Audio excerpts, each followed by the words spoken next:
Hello, everyone, and welcome to my channel. I am Obu Emmanuel, the code winner. And if you've been here before, welcome back. And if you're joining for the first time, it is great to have you. I'm super excited to be here again. So, today we are talking about removing the fear of writing your own project. Now, I have had many students who are scared of writing their projects. It's very common.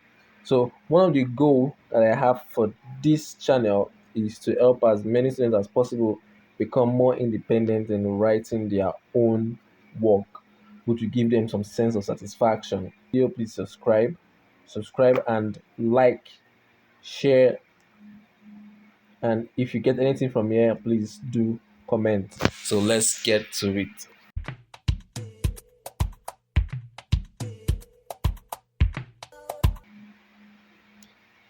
Now, to be a good writer, you don't need to have any special talent. The first thing I would say is just learn to communicate your ideas clearly and effectively. Now, what is your topic? What currently exists on your topic? For example, let's pick a topic that on the antimicrobial activity of guava leaf and mango leaves. Antimicrobial activity of these two leaves. That's your topic. What currently exists on your topic. You go online, search and search and search. I did a video on search and search. The link will pop up. You click on it, you can know how to search for your materials online. You search and search and find what exists on that particular topic. Now that you know what exists on a particular topic, what are you trying to solve in your own study? Are you trying to compare them? Are you trying to check their synergistic effects? Are you trying to look at a particular microorganisms from existing literature that they did not look at before? Now, that is it. Why are you trying to solve this problem? If you solve this problem, what's going to happen? Is it relevant to human? Who is significant to? Who will find it important? Yes. What after getting all of this, what did you find? What are your findings? What can you conclude from your findings?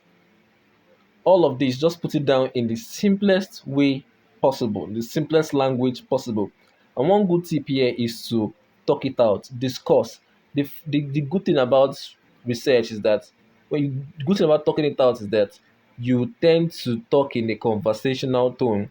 And when we talk in a conversational tone, we tend to put our ideas in a very simple way. And this is very practical for me because when I find a particular thing hard to write or a particular idea is not coming to my head, I tend to discuss with my students or discuss with a colleague about that particular topic, and voila, everything I'm trying to find comes into my head because yes, as I use the simplest word to discuss it.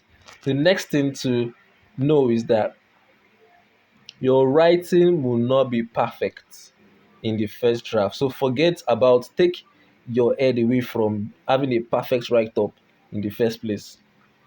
Don't worry about sounding smart. I know that scientific writing has to be smart and has to be logical, but do not worry about that in your first draft.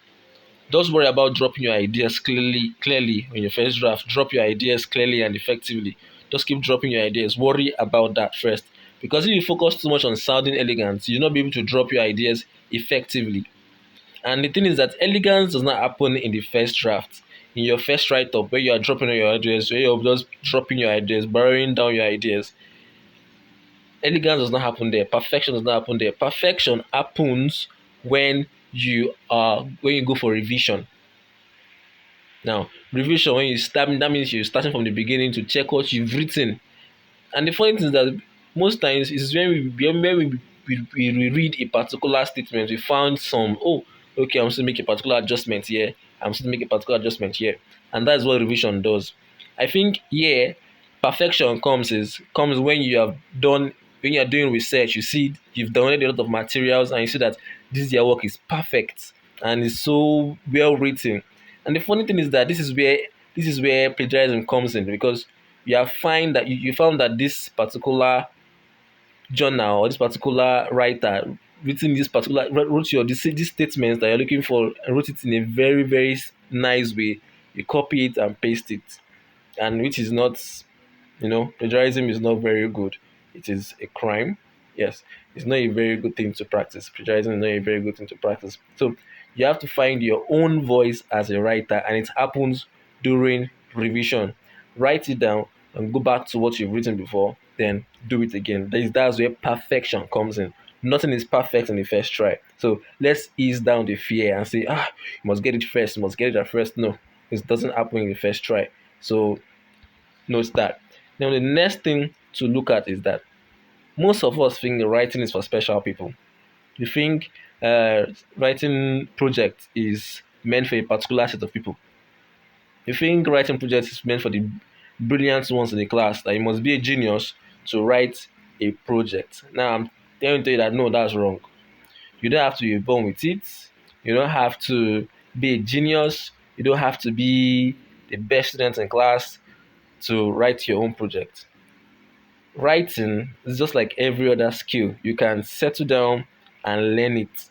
And learning comes with work, which is quite simple. Just like carpentry, you can learn writing. Just like baking, you can learn writing. I didn't become a good writer because I was a very brilliant student. Maybe I was, but yeah, maybe I am. But that was not it. I was not taught how to write in school. I developed the skills, and the way I was able to do this is by reading. I read a lot of journals, saw how they wrote it, and try to follow that same pattern. Now that is why reading is the best way to practice your writing, because once you read and you read and you read, you're able to imitate what others have written, how others write their work, and the logical way, a logical flow of how they write it will help you become a better writer. So let us these are the few pointers in this video. I don't want to make the video too long. There are the few pointers in this video. So if you have any question for me, you can drop them in the comment section. I'm willing and ready to answer them. And if I cannot answer them, we would iron it out together. So let's I hope you've gotten something from this video, and thank you.